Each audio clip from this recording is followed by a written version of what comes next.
আমার আব্বুরে তোমরা চেনো? আমার আব্বু চাইলে ওদের মতো খান কোম্পানির 2 ঘন্টার মধ্যে রাস্তা নিয়ে আসতে পারে। তোমরা তো বিশ্বাস করতেছো না আমার আব্বু কত পাওয়ারফুল। দাঁড়াও, আমি এখনই আমার আব্বুকে ফোন দিয়ে বলতেছি, তোমরা তারপর বুঝতে পারবা। গতকাল সকালেও কোয়েলের আব্বু খান কোম্পানির আব্বাস খানের সামনে দাঁড় করানোর মতো কাউকে পায়নি।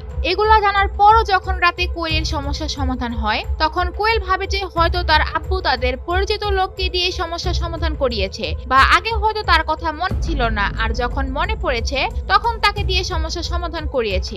এগুলা ভেবেই কোয়েল তার বন্ধুদের সামনে ভাব নিয়ে কথা বলে আর তার আব্বুকে ফোন দেয়। হ্যালো আব্বু, একটা কথা জানার ছিল। গতকালকে যে খান গ্রুপের সাথে আমাদের যে সমস্যাটা হয়েছিল ওইটা তুমি নিজে সমাধান করছিলে না? আরে না, কি বলিস? খান গ্রুপ তো অনেক পাওয়ারফুল। ওদের কোম্পানি যদি ছোটখাটো হইতো তাইলে তো আমি সাথে সাথে তোর সমস্যার সমাধান করে ফেলতাম। আর ওদের সাথে যদি আমি কুলাইতে পারতাম তাহলে কি তোরে আমি খান কোম্পানির মালিক পাইমের সাথে কি আটকাইতে বলতাম? কোয়েল তার আব্বুর কথা শুনে একদম লজ্জা পেয়ে যায়। কোয়েল ভাবতে থাকে তার বন্ধুদের মাঝখানে কিভাবে তার আব্বু এই কথাগুলো বলতে পারে। কোয়েল একটু আগে যে পরিমাণ ভাব নিচ্ছিল, এখন তার আব্বুর কথা শুনে তার মুখ একদম বন্ধ হয়ে যায়। তাই সে তার রুমের এক কোণায় গিয়ে তার আব্বুর সাথে চুপি চুপি কথা বলা শুরু করে। আব্বু, তুমি তো কারোর কাছ থেকে সাহায্য নাও নি, তাহলে কিভাবে আমাদের সমস্যাটা সমাধান হইলো? কোয়েল তার আব্বুর কাছে আবার জিজ্ঞেস করে। কোয়েলের তার আব্বুর কথা বিশ্বাস হচ্ছিল না, তাই সে তার আব্বুকে জিজ্ঞেস করছে। এরপর তার আব্বু বলে, আরে আম্মু, আমি যদি তোমার সমস্যার সমাধান করতে পারতাম তাহলে তো সাথে সাথে সব ঠিক করে ফেলতাম। আমি কি জন্য তোমার আব্বাস খানের ছেলের সাথে আটকাইতে বলবো? আরে আব্বু, তুমি আবারও এই কথা বলতেছো? একটু আগে আমি আমার বন্ধুদের সাথে ছিলাম তখনই এই কথা বলছো, এখন আবারও তুমি সেই কথা বলতেছো। তুমি কেন আমার বন্ধুদের সামনে আমার ইজ্জতের ভাড়াটা বাজাচ্ছ? আমার বন্ধুরা সব শুনতেছে। কি তোমার বন্ধুরা শুনতাছে? আম্মু, আই এম ভেরি সরি, আমি বুঝতে পারি নাই। আর বুঝিনি কি হবে? তুমি কি আমার বলছো নাকি তোমার বোনদের মাঝখানে লাউড স্পিকার অন করে রাখছো? তুমি তো আমাকে আগে বলো নাই, তোমার তো আগে বলা উচিত ছিল। আরে আব্বু, ঠিক আছে, হইছে। এখন তুমি কি চাও, আমি মরে যাই? কোয়েলের এখন মেজাজ খারাপ হয়ে যায়, কারণ তার বন্ধুদের মাঝখানে তার অপমান হওয়া লাগলো, আবার তার আব্বুর কাছেও বকাশোনা লাগছে। তারপর তার আব্বু তাকে জিজ্ঞেস করে, কোয়েল, এমন তো হয় নাই যে তোমার কলেজের কোনো বন্ধু তার আব্বুকে দিয়ে এই সমস্যাটা সমাধান করছে? তুমি একটু খোঁজ নিয়ে দেখো তো। তার আব্বুর কথা শুনে কোয়েল ভাবতে থাকে তার কোনো বন্ধু আছে নাকি যে তাকে এই বিপদ থেকে উদ্ধার করতে পারে। সে তার সকল বন্ধুদের কথা মনে করে। তারপর তার এক বন্ধুর কথা মনে পড়ে যাকে গতকাল দুপুরে ফোন দিয়েছিল সে। হয়তো সে এই কাজটা সমাধান করেছে, এটা মনে করে কোয়েল। আমার মনে হয় তোমার কোনো বন্ধু এই কাজটা করছে। তুমি উনাকে আমার পক্ষ থেকে ধন্যবাদ দিও। আর আমি কোনোদিন এই উপকার ভুলতে পারবো না। আমি যদি কোনো উপকার আসতে পারি তার, তাহলে আমাকে যেন স্মরণ করে।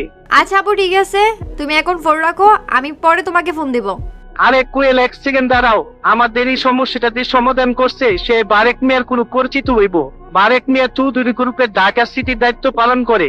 যে এই কাজটা করছে সে বারেক মিয়ার খুব কাছের মানুষ, কিন্তু সে কে এটা আমি জানতে পারলাম না।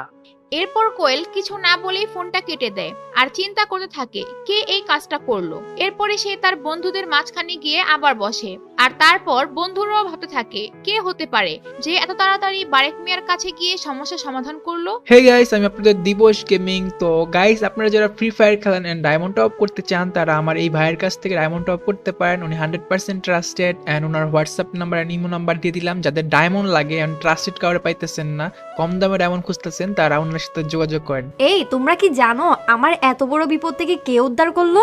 এটা শোনার পর প্রিমিস হাসতে থাকে আর চুপচাপ বসে থাকে। আর কোয়েল তার সমস্ত বন্ধুদেরকে জিজ্ঞেস করে, কিন্তু কেউ তার কথার উত্তর দিতে পারে না। এরপর প্রিমিস ও তার বন্ধুরা কোয়েলের বাসায় খাওয়া দাওয়া করে বের হয়ে যায়। আর ঠিক ওই দিন বিকেল বেলা ভূমিকা নামে একটা মেয়ে প্রিমিসকে ফোন দেয়। ভূমিকা হচ্ছে প্রিমিস যেই কলেজে পড়ে সেখানে তাদের একটা টিম আছে, সেই টিমের লিডার। আর প্রিমিস হচ্ছে সেই টিমের একজন মেম্বার।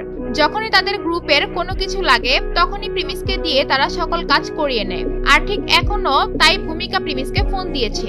হ্যালো ভূমিকা, বলো কি হইছে? আমাকে কেন ফোন দিয়েছো? কল দিছো কেন? মানে তুমি আমাদের টিমের মেম্বার, তুমি জানো না আমাদের কত কাজ পড়ে আছে? শোনো, আমাদের কিছু জিনিস লাগবে যেগুলো তুমি এক্ষুনি গিয়ে বাজার থেকে নিয়ে আসবা, বুঝছো? আমাদের কিন্তু অনেক কাজ পড়ে আছে। প্রিমিসের ক্ষমতা আর প্রিমিসের যা ব্যাংক ব্যালেন্স আছে সেটা যদি ভূমিকা জানতো তাহলে কোশ্চেন কালেও ভূমিকা প্রিমিসকে এইভাবে কথা বলতে পারতো না। আর এই প্রিমিস এতটাই সহজ সরল যে তার কাছে এত কিছু থাকার পরেও সে চুপচাপ তার কথা শুনলো। আচ্ছা ঠিক আছে লিডার, আমি এখনই সব জিনিস নিয়ে আসতাছি, কোনো সমস্যা নাই। সঠিক সময়ে সব সবকিছু পেয়ে যাবেন।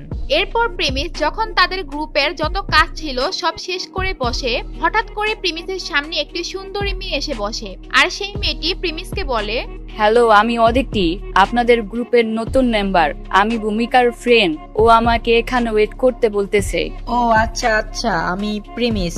প্রিমিস মেয়েটিকে দেখে অবাক হয়ে যায়। এত সুন্দর একটি মেয়ে প্রিমিসের সাথে কোনো অহংকার ছাড়াই কথা বলছে। প্রিমিসের এই পোশাক দেখেও তার সাথে খুব সুন্দর আচরণ করছে। প্রিমিসের সামনে যেই মেয়েটি ছিল সেটি প্রিমিসের এক্স গার্লফ্রেন্ডের চেয়েও অনেক সুন্দর। আর মেয়েটি প্রিমিসকে দয়া দেখিয়েও কথা বলতেছে না, প্রিমিসের সাথে সম্মানের সাথে কথা বলছে। মেয়েটি প্রিমিসের প্রেমে পড়ে গেল না তো? আর প্রিমিস কি মেয়েটিকে পছন্দ করে ফেললো নাকি মনে মনে? তাদের এই মোলাকাত থেকে কি হবে সামনে? আর প্রিমিস তার আসল পরিচয় কবে প্রকাশ করবে? কবে তাদের কলেজের ছাত্রছাত্রীরা জানবে প্রিমিস চৌধুরীর আসল পরিচয়? কবে প্রিমিস তার সমস্ত অপমানের জবাব দিবে? সেগুলো জানতে চাইলে দিবস গেমিং এর ইউটিউব চ্যানেল সাবস্ক্রাইব করে নোটিফিকেশন বাটনটি বাজিয়ে রাখেন, কারণ এর পরের পর্বগুলো এখানেই সবার আগে পাবেন। আর গাইস, আপনারা দিবস গেমিং এর এই ভিডিওগুলো কে কোন জেলা থেকে দেখছেন তা অবশ্যই কমেন্ট করে জানান।